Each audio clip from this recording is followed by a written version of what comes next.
Good day. My name is Germain Lehodey. I was the first sommelier to work in South Africa, and I would like to introduce exactly what is expected from a sommelier and where we go from that, and to see that there is at the moment a lot of interest related to that specific job.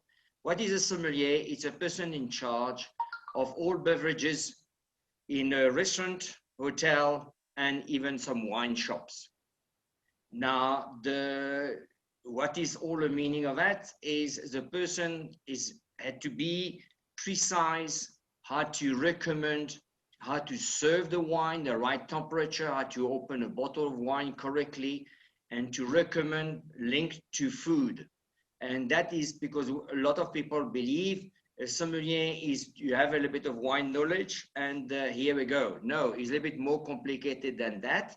Is for for uh, um, for the business, it's an up value to the service of the establishment, and that person must be linked one way or another to create the wine list.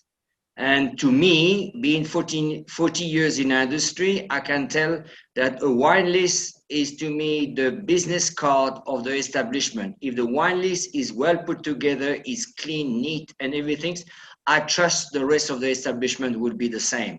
That if the wine list is a little bit mixed up, I don't really want to go in the kitchen.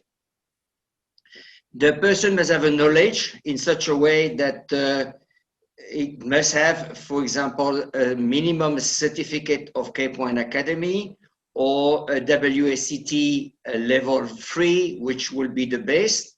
The difference between Cape Wine Academy and WSET is Cape Wine Academy is based on Cape wines. That means most of the restaurants in South Africa do not offer international wines. Therefore, I think it's the Cape Wine Academy is very good to talk about local product. If there is few wines international wine listed on the wine list, to have a WACT, I think it's a plus at that level. Now, the wine list is one of two, basically is a driving force behind the sommelier's job, is his main tool. And he must know the menu, the food menu, and work very closely with the chefs. This is quite challenging because the chefs are not always or don't automatically understand the relationship needed between a sommelier and the chef. However, it's up to the sommelier to have good bonding with the kitchen to improve the selection of the wines. And I find personally, you will see when I explain a bit on pairing, that means wine is a second source of a dish. That means that is what's all about here. But now I'll go back to the wine list. The wine list it varies dramatically from one establishment to the next, is linked to the type, reflects the clientele establishment, the type of patron supporting the restaurant. That means surely you will not have the same wine list if you have a very young crowd of people supporting the restaurant, because it will be more cocktails and more things, less consumption of wines in this type of establishment. You must also, the wine list will be reflecting the food served in that establishment. You can't have the same wine list if the restaurant is specialized on fish, for example, fish restaurant, or a steakhouse or establishment with a top-end gastronomic establishment. The setting of the wine list will include, this means it has to have a diversity. You can't have only expensive wine or only cheap wine. You don't really know the mood of the patrons of that in that establishment. And I've seen with experience that some customers will buy today an expensive wine for a specific reason, maybe birthday or success in business or what it is, and the following day he will or she will pick something more average. It's still the same customer. You still have to try to support and encourage the same way. That means the sommelier is not there to upsells as such. It does mean because I see some patron believe that the sommelier must sell a bottle of wine at 500 rand instead of 300, and you must understand priority number one is to make the customer happy, very pleased, and if he's very happy, he will easily go to the 500 mark or more. But if the service is poor, he will look for the cheapest one, and if the sommelier doesn't have full control of the service or the quality of the food, and that what make quite challenging. That means the relation between the sommelier and the patron is to have a friendly, not of course not too friendly, but a friendly relationship, and show that you have knowledge. And if a customer asks, I say, listen, now, I would like a bottle of X Cabernet Sauvignon, and you don't have on a wine list, doesn't mean that the wine list is bad. It means that there is maybe no market for you in that restaurant.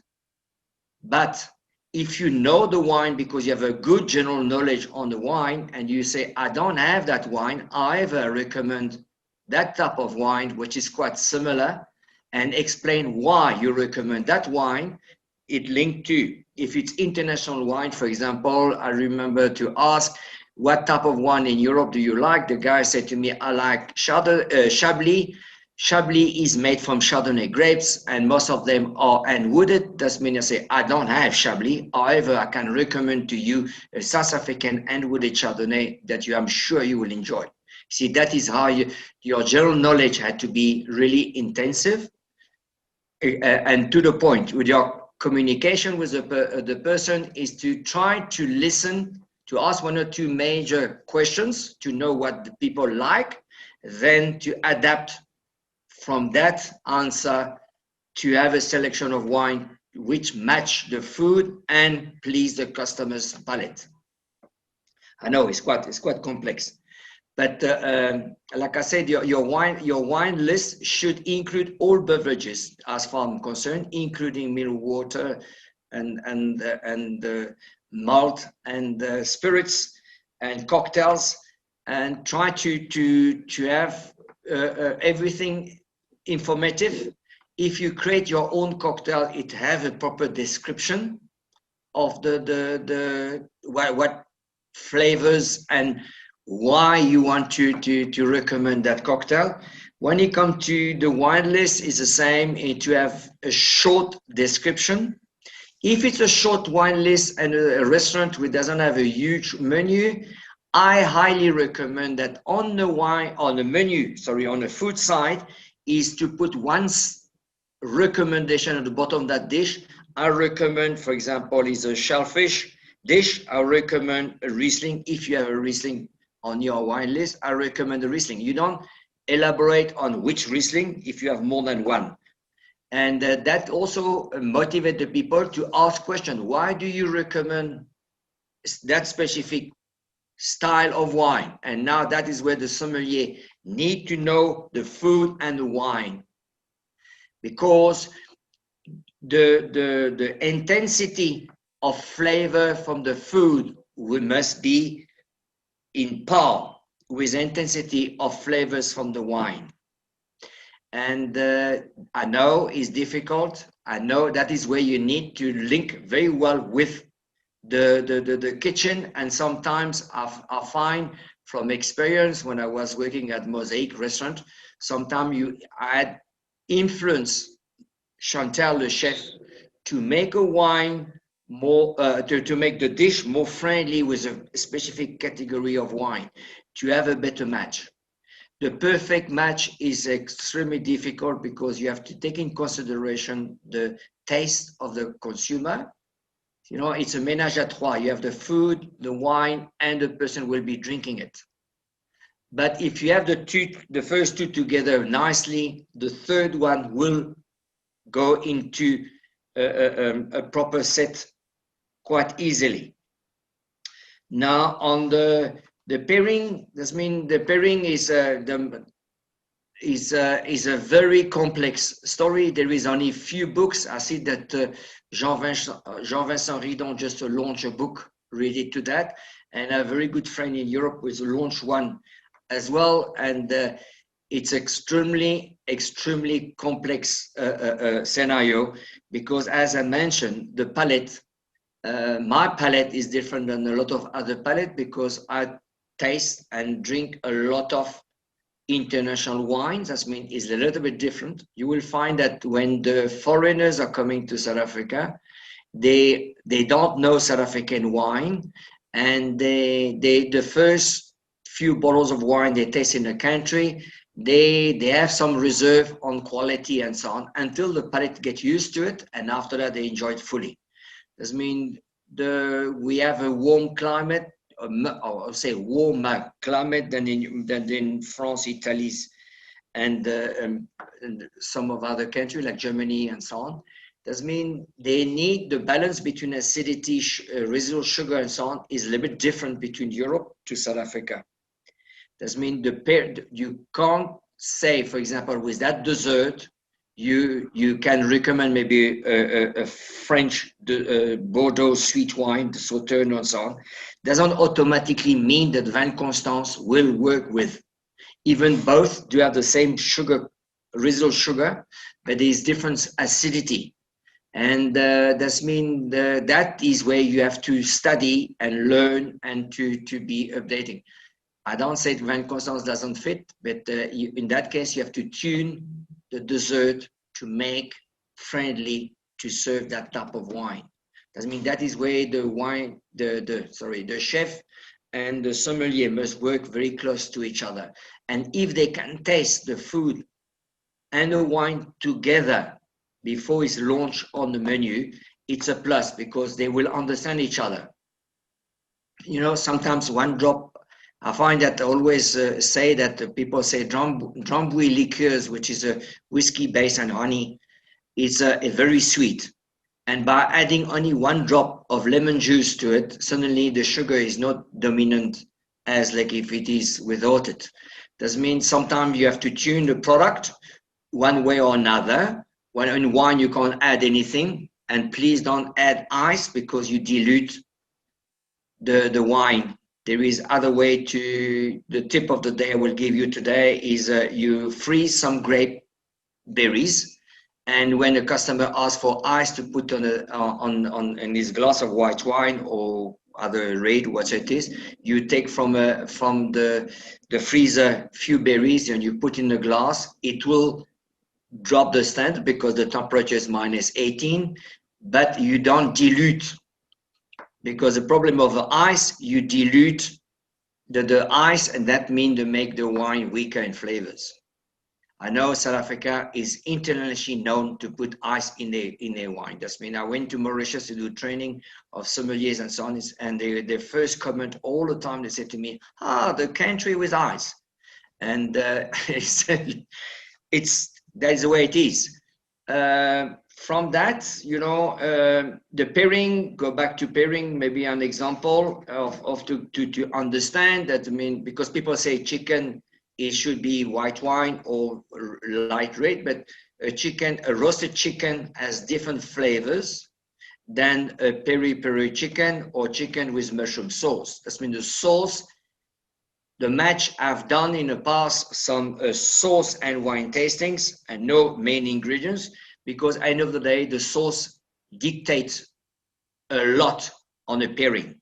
You take a beef fillet with, for example, with a red wine sauce, which is a classic way to serve a beef fillet. I would recommend a Cabernet Sauvignon. And if it's a beef fillet with a peppercorn sauce, I will recommend a Shiraz. Why Shiraz? Because Shiraz do have a peppery and spicy flavors, and it combines better. And because the peppercorn sauce is based with cream and you don't want too much acidity, the Cabernet Sauvignon with harsh, a little bit hot, especially young one, harsh tannins give and quite higher acidity. The Shiraz is more smooth on the palate and it go better together.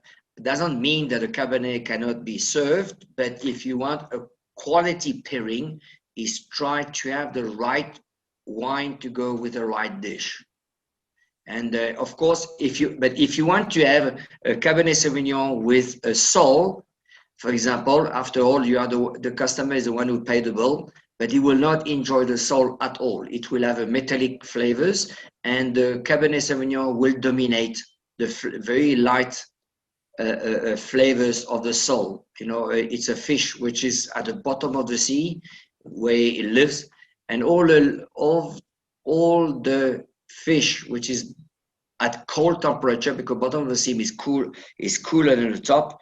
That means it's different flavors. Sardines live on the top of the water of the sea and has more oiliness and so on. That means you will have different wines.